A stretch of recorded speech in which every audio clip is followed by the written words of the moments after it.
Welcome to my salon, the theater of blood and guts.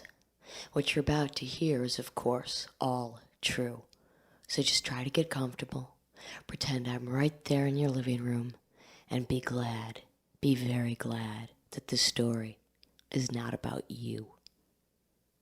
He came from Cleveland, where the high rate of alcohol poisoning, drug abuse, and teenage suicide made him a lifetime member of the F ward at Bellevue. His parents sent him to New York City to commit him to an institution that could deal with the type of entertainment that he liked to indulge himself in. Like throwing his baby brother out the window of the 21st story of the newly, freshly painted suburban high-rent condominium that Mom and Pop just got through paying off.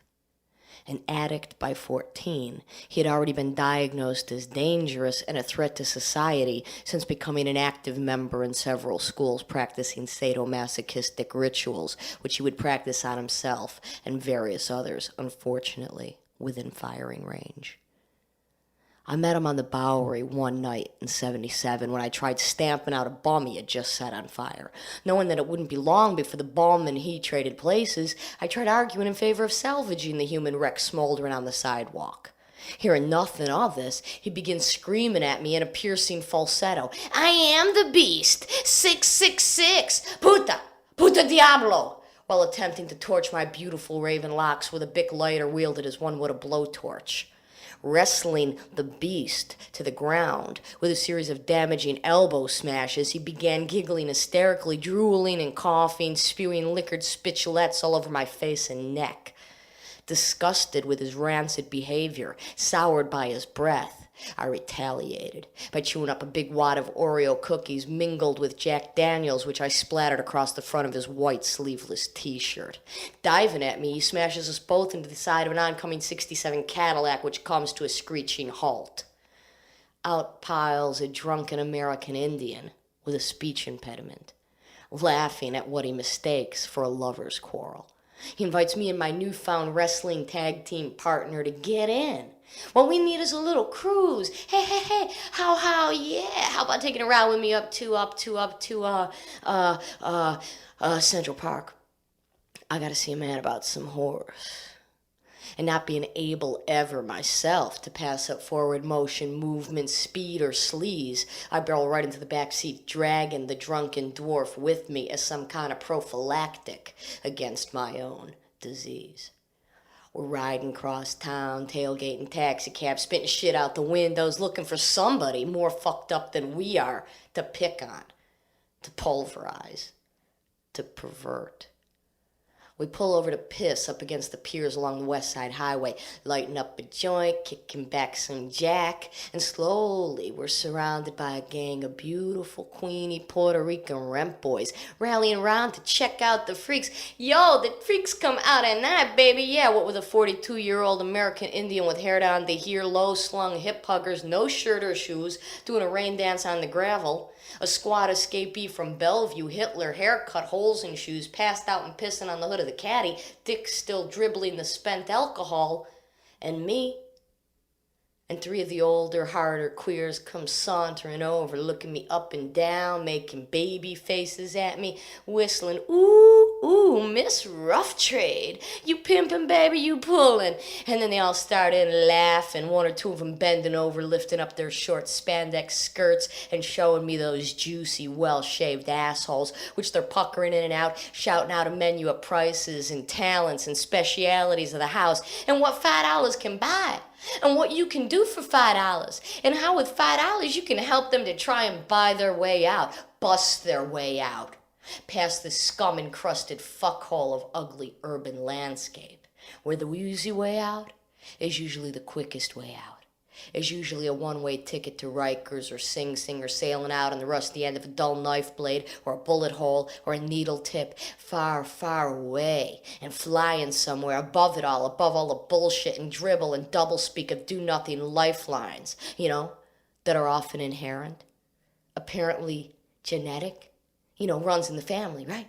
That certain kind of sickness, that disease, the insanity, The profanity, the vanity, the malnutrition, the addiction, the co-addiction, the insecurity, the inability to deal with reality, what the fuck ever reality's supposed to mean in a welfare line or on SSI or at 2 o'clock in the morning sucking off some scurvy John from New Jersey, or as just one of the 7 sons of the 7th son, with poverty and pollution no longer being metaphors for the state, but for the state of being. 2 chronic constants to remind you always of where you come from, of where you're going to, and where you're not gonna ever get. And you know, no matter what you do, no matter what you try to do, no matter what gets done or what don't get done, it ain't gonna save your sweet ass from falling into the bottomless pit, faceless, graceless, and without a trace. And the only way out is in, deep, deep inside you. You poke holes in your skin, thinking that if you just had one solid base where you can concentrate that ache, concentrate that pain, so that it wasn't an all-consuming surrounding that suffocates you from the first breath of the day to your last dying day. Day in, day out, pulling, pushing, pining, tearing, shredding, sharding, shielding your eyes from the tears of blood. Because tears of blood aren't enough anymore. Everybody bleeds a little in this emotional ghetto where we were all born rotten in body and soul, where we are congenitally unadapted. You know, here by suppressing drugs and sex, you're not going to suppress the need for crime, the cancers of the body and of the soul, the propensity for despair or inborn stupidity. You won't be able to stop souls from being predestined for poison, whatever kind that may be. There are souls that are incurable and lost to the rest of society. If you take away from them one means of madness, they'll invent 10,000 more. They will create means more subtle, more furious, absolutely desperate. Nature herself is antisocial. Let the lost get lost. And little Hitler wakes up, thrown up all over one of the Queen's knees, who goes into hysterics, demanding her $5 for being the human vomit launch, threatening to shit on his forehead if he didn't pay up, reaching into the beast's pocket, trying to wrangle out a 5-spot, who cracks the last of the bottle of Jack against the fender, holds the busted end up to the chippy's pretty face, pulls her wig off, jumps into the caddy, screaming to the American Indian co-pilot to get in, let's get away with the goods, shaking the rotten wig, get in, take off, man, go faster, faster, faster. Break the speed limits, man, the time limits, the law. Run somebody over. Run those bitches over. Let's go back and kill them. Let me drive. Let me take the fucking wheel. I'll show you how it's done. Drive, motherfucker, drive. Get going. We're standing still. You gotta catch the fucking breeze. Hey, I was born to fucking fly. Yeah, 92 miles an hour up 9th Avenue with 3 teenage Puerto Rican bisexual prostitutes throwing bricks at the back window and the Indians hiccuping nervously when little Hitler, all pumped up now, starts flipping the finger to a carload of heavy-looking black dudes with a necklace of donkey teeth hanging off the rearview mirror, who know better than to fuck barehanded with some fucked-up lunatic whose lips are sealed around a fifth of whiskey, who's screaming racial epitaphs soon to be turned into a custom-made obituary. And the hot young black boys release the pressure in their tight black jeans by pulling out small, pearl-handled black and white handguns, and they start wagging them next to my temple. I'm shaking. They're saying that I better shut that faggot honky ass up. Shut him up good. What is he, nuts? He got some kind of death wish? What kind of cheesy bitch is that hanging out with this shit anyway? Didn't I want to earn a little bit more dime bag money? They need some fresh white titty in their stable. Oh, check it out. She's got some fine titties. And I can barely hear him because we're up to 96 miles an hour. Amazing Grace blaring on the car radio. And my buddy beside me starts howling out, 666, I am the beast. Puta madre. And we're racing up to 110th Street faster than the greased rat's ass, blowing every red light wrong way up a one-way street for 32 blocks. No fucking cops when you need them. No fucking cops. And we're blasting on the friggin' horn. They could have heard us in Hoboken if they would have been listening for once. but the whole fucking city was just hammering away, and we're just a tiny close-up of life just about ready to abort itself. And the closer they get to my face, the wilder the asshole next to me's getting, cursing the mothers and godmothers of our future executioners, telling them to blow our fucking brains out. Go ahead, do it, you chicken shit, all dick, no balls, black boys. What the hell you waiting for, City Hall? Huh? And shit, for sure they start firing those tiny bullets, those little pearly pellets which rip into the blood-stained red interior, and the wild Indian is by now yee-hawing, yippity-dip-doo-dying like some kind of Wild West comedy fest, laughing so hard he can barely control the wheel. And 666, I am the beast, and I'm freaking out, trying to convince myself I'm too stubborn to die, I'm too young to die, I'm too pretty to die. And with a sharp right turn, we pull up right behind an empty police van and park as the sharpshooters sail off into the sunset, screaming out our license plates. The lost by nature, and all the ideas of moral regeneration, it's not going to do anything about it. There is an innate determinism. There is an indisputable incurability about suicide, crime, idiocy, madness. There is an invincible cuckoldom of man, a fallout of character. There is castration of the mind. Hell is already on this world, and there are men who are unhappy runaways, destined to repeat their escape eternally. Man is miserable. The soul is weak, and there are men who shall always get lost. The means for the lost, they don't matter. And as long as we have not been able to abolish a single case of human desperation, we do not have the right to try to suppress the means by which man tries to cleanse himself of desperation. And the last time I saw the beast, he was at St. Vincent's, where they were going to amputate his right arm for cellulitis, a cancer and rancor crank-related. But instead they decided to just gut it, leaving a gorgeous scar 4 inches wide and 30 centimeters deep running from his inner elbow to his armpit, doing gentle swirling twists all the way down to the wrist. I knew half a dozen guys that would have killed for that kind of memento, that kind of souvenir that says, fuck you. Fuck you.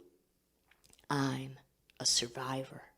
And if you want to get rid of me, you're going to have to chop me up in little fucking pieces. And I pictured him ahead on a skateboard buzzing down to the men's shelter where he started living after they let him out of St. Vincent's because there's only so many beds and they couldn't take him back at Bellevue because he no longer qualified as in serious condition, in need of intensive care, or could be called disabled, except for the fact that his motor functions didn't.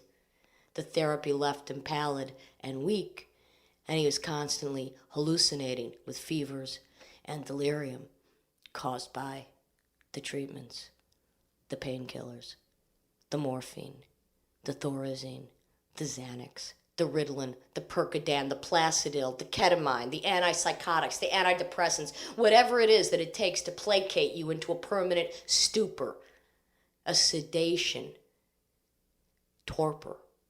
And even though they couldn't lock him up and throw away the keyhole, it wasn't 2 months later that he was back in detox for the 40th time, trying to fight the devil in the bottle, nirvana in a needle, and losing badly. Saying he just needed the juice. He just needed the juice, that's all. He just needed the juice to recharge his battery. You know, he's just a little bit overloaded. It's like his circuits, they were going haywire. It's chaos, havoc, felonies committed around the hourglass. It was like being devoured in quicksand. It was like sinking into whose ever solid liquid embrace. It was like looking for someone, anyone, to break that fall into the timeless wonderland where sight and sound are replaced with smell and taste and touch. Touch. The only touch is of a wet hand on the back of your neck. And the scars on his arm, they just weren't healing right. And more talk of amputation since he couldn't afford the antibiotics after getting kicked out of first the Palace Hotel above CBGB's and then the men's shelter where they found out he had AIDS, so it was back on the Bowery, which was way worse than Bellevue because at least there you could steal chump change from the other inmates.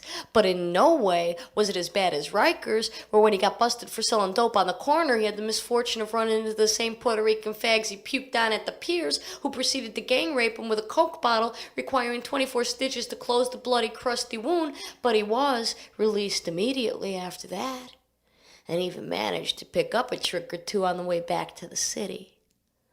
And I'm swallowing this all down, staring into his beautiful, degenerate baby blues, and I finally gather up the guts to ask him, what's taking so long? What are you waiting for? What are you holding back? What are you holding back for? How many more times do you want to go through this? How many more times do you want to put me through this? How much longer can you show off and show up for the next murderous dose? How many more daily disasters, huh? How much more devastation, degeneration can you put yourself through? What are you waiting for anyway? Easter? Christmas? Your birthday? Why don't you just fucking snuff it? Go for broke. I mean, why break it up in little pieces? I know you got it in you.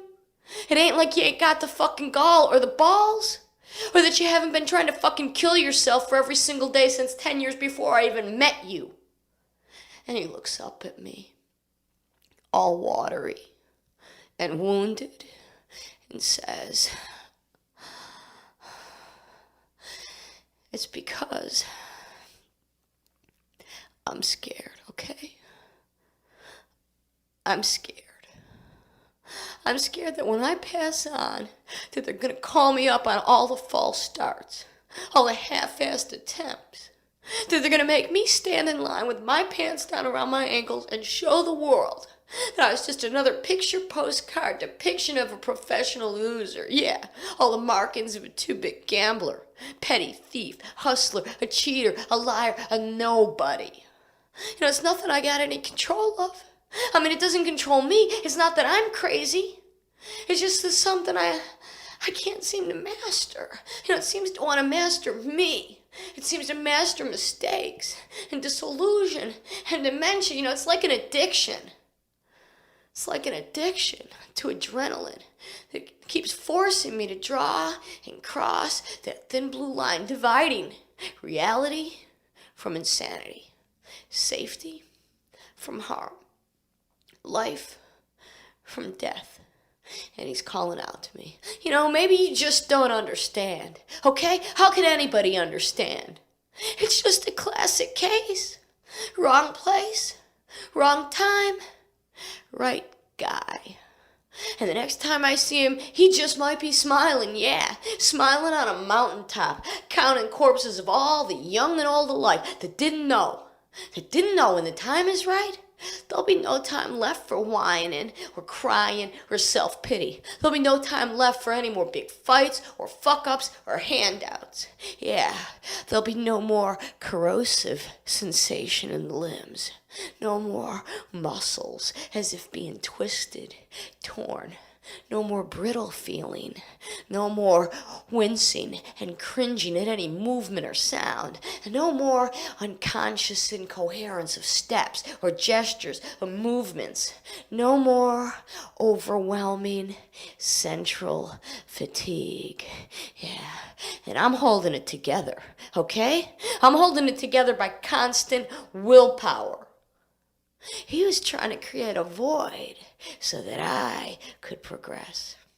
Offering up some kind of expanse of an impossible space, someplace deep inside that would germinate like a generator, sucked into life, sucked into death. And that's when I laid into him. Kill yourself already. You're so fucking tortured. Just lose all hope. There's no more relief for you in this world. Hey, the world, it dances on your grave. Oh, you're so perpetually misunderstood. There's a point in you that no doctor will ever understand. And that's the point which for me, it saves you. It makes you majestic, pure, beautiful. You are outside of life. You're above life. You're half dead already. You have pains which the ordinary person does not know. You have irrepressible pains, the essence of which makes you unadaptable to any known state. Repeated, unceasing, insoluble pains, pains beyond thought, neither in the body nor in the soul, but which belong to both. And as for me, I participate in your ills. I exploit your ills. And I ask you, who dares to measure the tranquilizer for me? In the name of what superior light, soul to soul, can you ever understand me or expect me to understand you? You, who are at the very root of knowledge and clarity. All of this on account of your insistence, our persistence in suffering. Yeah, we, who pain makes journey into our souls in search of a calm place to cling to, in search of stability in evil, the way that everybody else searches for it in good. And 2 weeks later, he was dead. And they held some stinking lousy memorial that none of his real friends went to, that even I didn't go to, because I don't get along very well with professional mourners, being one myself. Seems like I'm always getting into fights at funerals. You know, no one wants to hear that none of us expected to see 30 anyway, and now that a lot of us aren't, everybody's whining and crying about those who are the first to go. And fuck it. Because if you ain't ready every second of every third day, then you aren't really living. Because to know about life, I've surrounded myself with death, with the dead and dying, with the dope fiends, the drug addicts, the sex fanatics, the alcoholic underachievers, the thieves, the prostitutes, the dropouts, the deadbeats, and all the other misfits who didn't belong, who didn't want to belong to any clique or coven, but as a cult of compulsive, manic, obsessive degenerates who by no accident, by no freak in nature got chosen to be called up like they always knew they would, which is why they gluttonized and devoured and eventually choked on a life that raced forward faster than I can stand to remember.